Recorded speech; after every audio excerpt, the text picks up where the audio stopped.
কক্ষে সুমেরু পর্বতের উপরে মহামণি বৈশিষ্ট্যের অতি মনোরমা আশ্রম। সেই আশ্রমের আকর্ষণীয় কেন্দ্রবিন্দু ছিল দিব্যগাভী নন্দিনী। তাই মহামণি বৈশিষ্ট্য তার দিব্যগাভী নন্দিনীকে নিয়ে চলেছে তার আশ্রমের দিকে।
আমি ততক্ষণে তোর কিছু খাবার জোগাড় করে নিয়ে আসছি।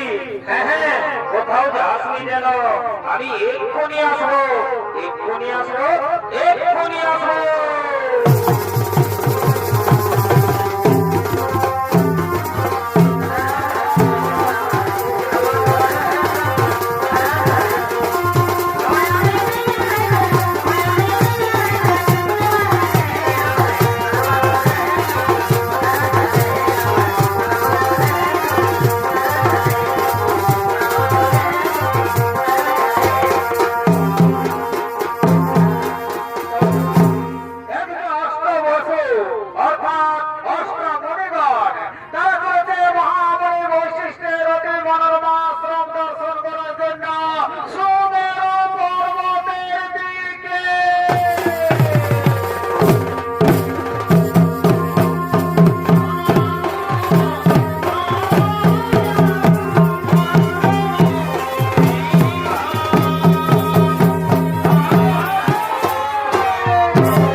তোরা জানিস না এই গাভী হলো স্বর্গীয় গাভী সুরভির কন্যা।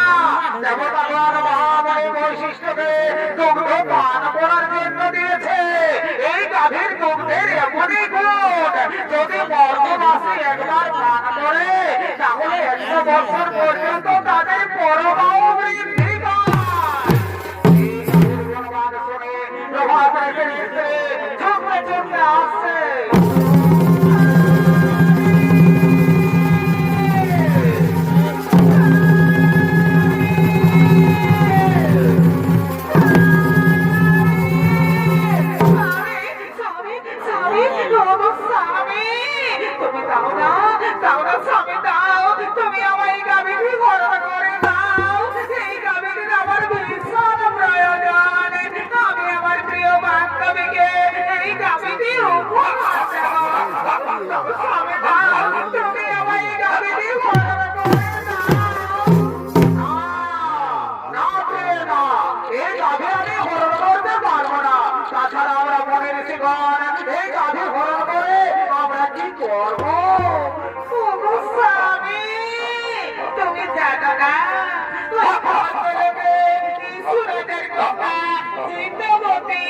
আমার প্রিয় বান্ধবী, এই গাভীটি আমি তাকে উপহার দেব। দাও স্বামী দাও, তুমি আমার এই গাভীটি হরণ করে দাও। ওরে ভাই ওরে বল, তোমরা বলো আমি এখন কি করব? শোনো শোনো প্রভাত হয়েছে, তুমি কি করবে সেটা আমরা বলতে পারবো না, তবে এটা আমরা বলতে পারি এই গাভীটাকে তুমি হরণ করো, তাহলে মহামণির বৈশিষ্ট্য আমাদের কাউকেই ছাড়বে না। স্বামী গো, স্বামী তুমি দাও না, দাও স্বামী দাও, তুমি আমার এই গাভীটি হরণ করে দাও। এই গাভীটির আমার ভীষণ প্রয়োজন, আমি আমার প্রিয় বান্ধবীকে এই গাভীটি উপহার দেব। দাও দাও স্বামী দাও, তুমি আমার এই গাভীটি হরণ করে দাও। ওরে ভাই ওরে বোন, তোমরা একটু দাঁড়াও, আমি এক্ষুনি এই গাভী হরণ করে নিয়ে যাচ্ছি।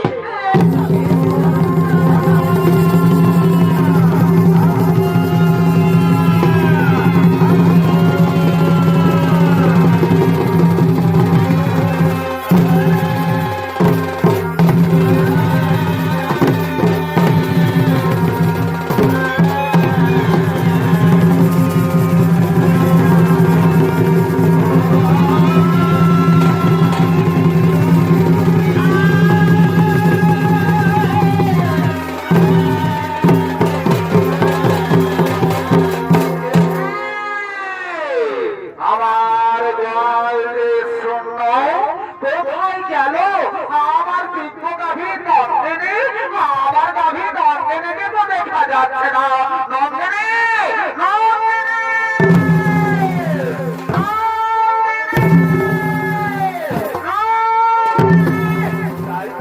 আমার দিব্য গাভী নন্দিনীকে তো কোথাও দেখা গেল না, তাহলে আমার গাভীকে নিশ্চয়ই কেউ হরণ করে নিয়ে গেছে।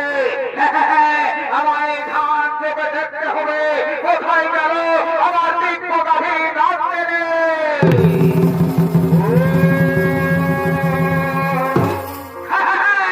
বুঝতে পেরেছি, অষ্ট বছর তোমরা এসেছিলে আমার অতি মনোরমা আশ্রম দর্শন করার জন্য।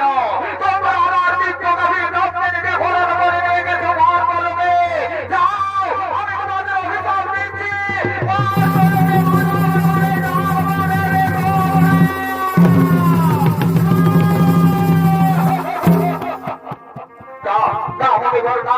আপনি আমাদের এত বড় অভিশাপ দেবেন না, আপনি আমাদের অভিশাপ দিয়ে শোনো শোনো প্রভাত হয়েছে, আমার মুখ থেকে যখন বাক্য বের করেছি তা কখনো লঙ্ঘন হবে না। মানব বলে তোমাদের জন্ম নিতেই হবে।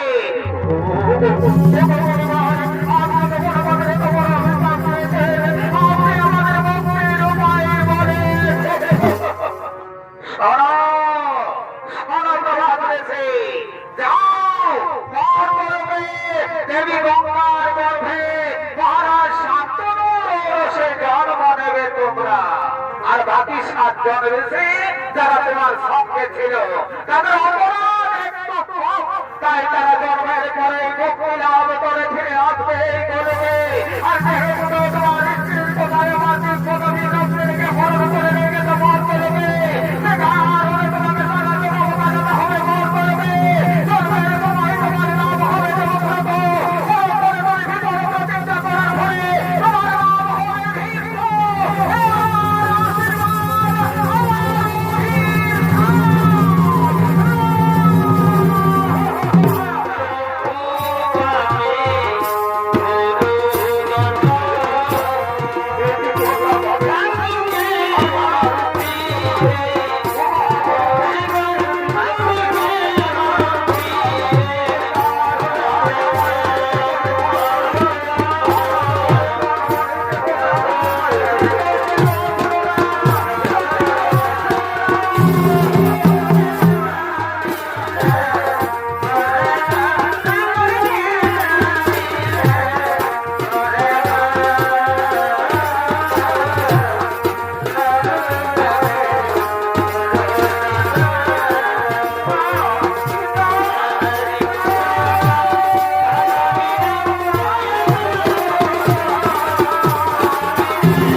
পুরাণ প্রমাণ অনুযায়ী মণিগণের অনুরোধে 18 বছর মুক্তির পরে দেবী গঙ্গা এলেন গর্ভলোকে। দেবী গঙ্গার গর্ভে মহারাজ শান্তনুর ঔরসে জন্ম নিলেন 8 বছর। 8ম গর্ভে জন্ম নিলেন প্রভাস ঋষি। জন্মের সময় তার নাম হয় দেবব্রত। বরং করে তিনি ভীষণ প্রতিজ্ঞা করার ফলে তার নাম হয় ভীষ্ম। আর এদিকে কাশী রাজের কন্যা অম্বা, কাশী রাজের কন্যা অম্বা সে সৌভাগ্যবতী শাল্য রাজের প্রেমে পড়েছে। তাই সৌভাগ্যবতী শাল্য রাজ অম্বার সঙ্গে দেখা করার জন্য চলেছে নির্জনে।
বলতে পারো আর কতদিন আমাদের এইভাবে লুকিয়ে লুকিয়ে প্রেম করতে হবে?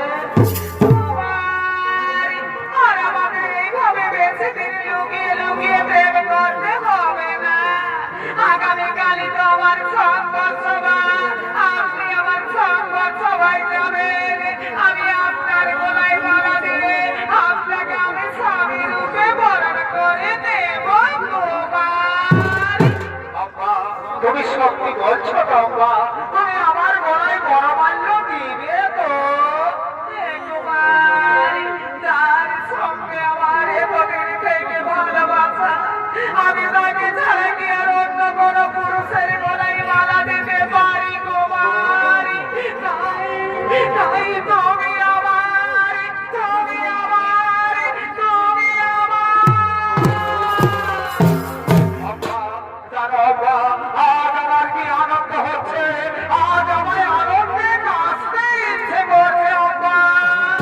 সত্যি বলছো কুমার, আমারও তাই। আজ আমায় আনন্দে গাইতে ইচ্ছে করছে। আমি তোমাকে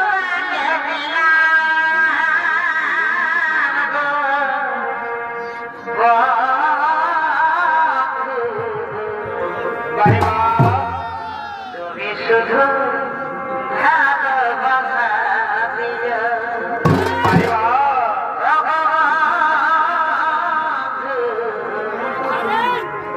তুমি শুধু ভালোবাসা দিও। সুখে বেঁচে যাও। তুমি যে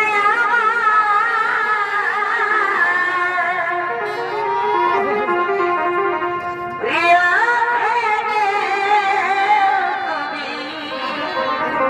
বেশি প্রিয়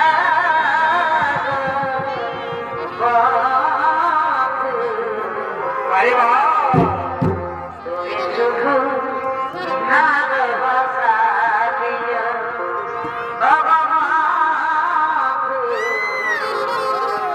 তুমি শুধু ভালোবাসা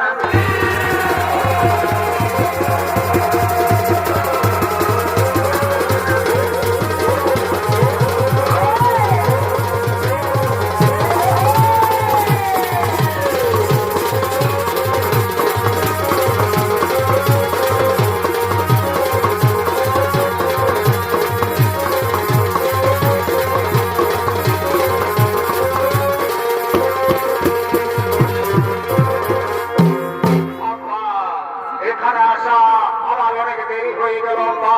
আমি আর এখানে বেশিক্ষণ দেরি করবো না, আমায় তাড়াতাড়ি রাজসভায় যেতে হবে আব্বা। কুমার, আমিও এখানে দেরি করবো না। আমারও তাড়াতাড়ি যেতে হবে। আব্বা, চলো, চলো আব্বা, আমার সঙ্গে যেতে যাই, আমাদের তো আবার যেতে হবে। কুমার,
বসে যান বসে যান আজ আমি আমার তিন কন্যার গর্বে সম্পর্ক ভরা যান এখনই আমার তিন কন্যা গর্বে সম্পর্ক ভরা আগমন তারা নিজ নিজ মনোমত ক্ষতি করিবে বরণ আপনারা বসে যান বসে যান বসে যান আরে কোথায় আছি তোরা তাড়াতাড়ি করে আমার তিন কন্যাকে সম্পর্ক ভাই দেয়া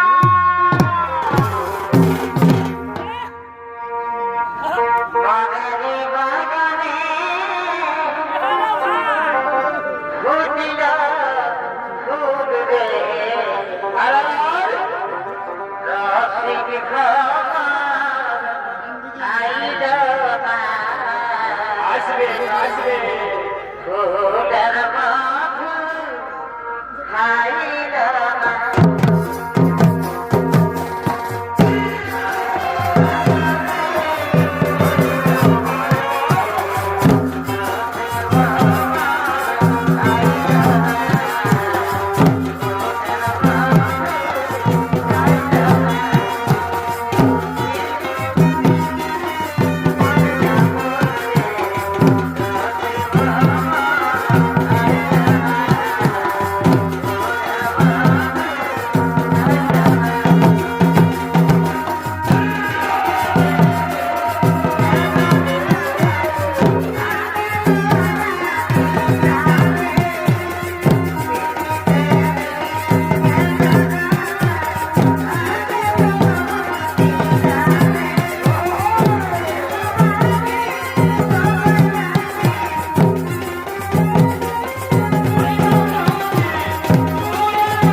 আমি সংকট সভায় থেকে বাহুবলে তিন কন্যাকে হরণ করে নিয়ে যাবো হস্তিনা রাজপ্রাসাদে।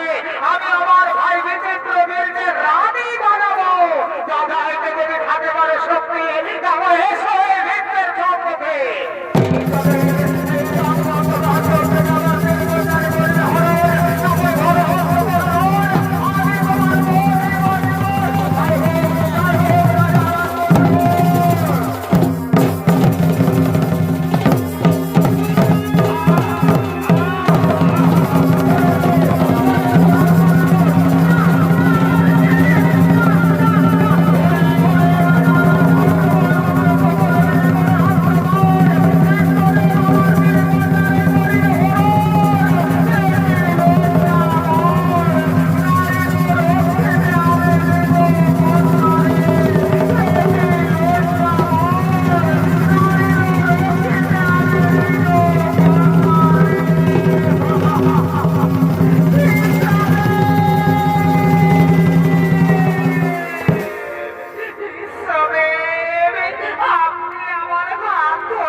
সেনাপতিগণ, মন আজ আমার বড়ই চঞ্চল, তাই আর সভার কাজ কিছু হবে না।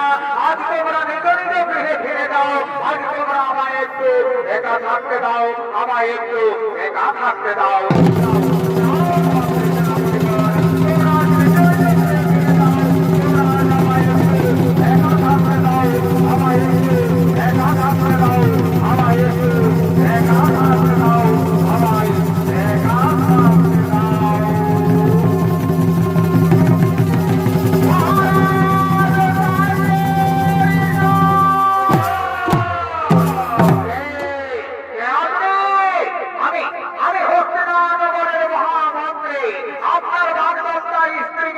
আমি আপনার কাছে এনে দিয়েছি মহারাজ, আপনি একে গ্রহণ করুন। আমি এখন আসি মহারাজ, আমি এখন আসি। কি আত্মা, তুমি এসেছো? বাবারে, স্ত্রী তো স্বামীর কাছেই আসবে। আমি এখনো মনে প্রাণে বিশ্বাস করি তুমি আমার স্বামী। নাও, তুমি আমায় নাও, তুমি আমায় নাও। যে হাত ধরে ভীষ্ম তোমায় রোধে করেছে, সে হাত আমি আর স্পর্শ করতে পারবো না। যে মুহূর্তে ভীষ্ম তোমার হাত ধরেছে, সেই মুহূর্তে তুমি ভ্রষ্ট হয়ে গেছো। তুমি উঠিস না, তুমি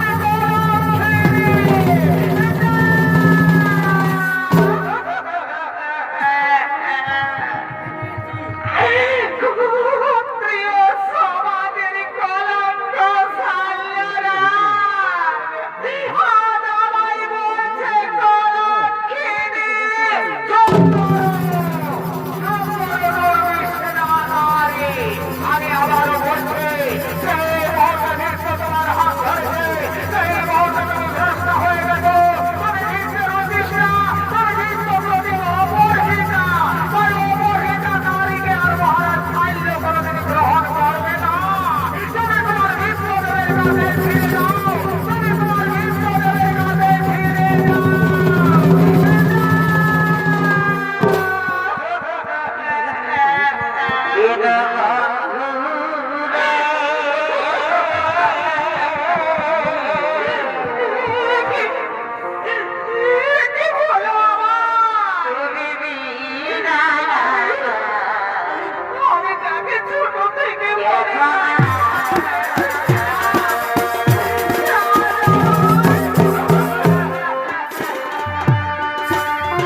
কর বিহা ঘরে ঘর রাজা ঘরে আর গরিব ঘরে এই লাল আর এই সাদা এগুলো চলবে ডিজে বাজবে আর নাচ গাইলে হবে এই গাইতে বাবুরা আয় আয় তাড়াতাড়ি আচ্ছা বুঝতে পারছি বাবুরা বুঝতে পারছি মানে একটা গান ধরতে হবে তাই তো ঠিক আছে বাবুরা আমরা গানটা ধরছি তোরা গানের তালে তালে বাজনাটাকে নিয়ে চলে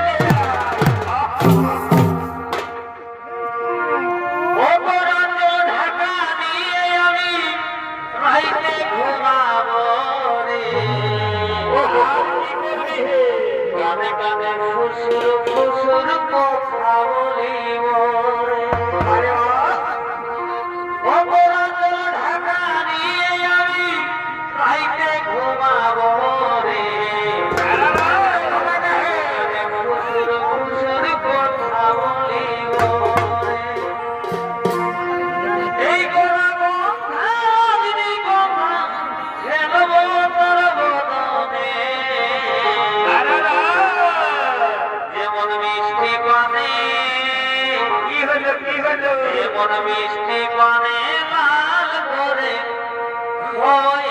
আর চমনে যেমন মিষ্টি পানে লাল করে আর চমনে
अरे भाई ये राजा गोरे बिहानो एक ना रंगीन देखेगा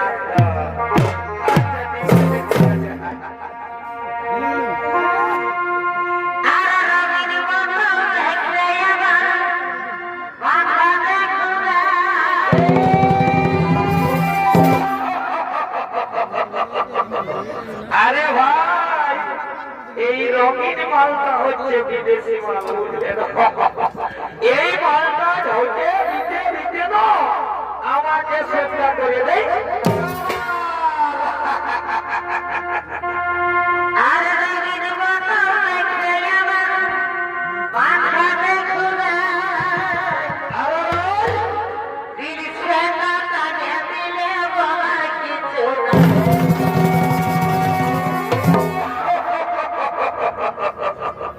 अरे भाई दिल से मानता হচ্ছে আমাদের দেশি বুঝলে না ওই জন্য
তাহলে তিনি তোমায় প্রত্যাখ্যান করলো কেন?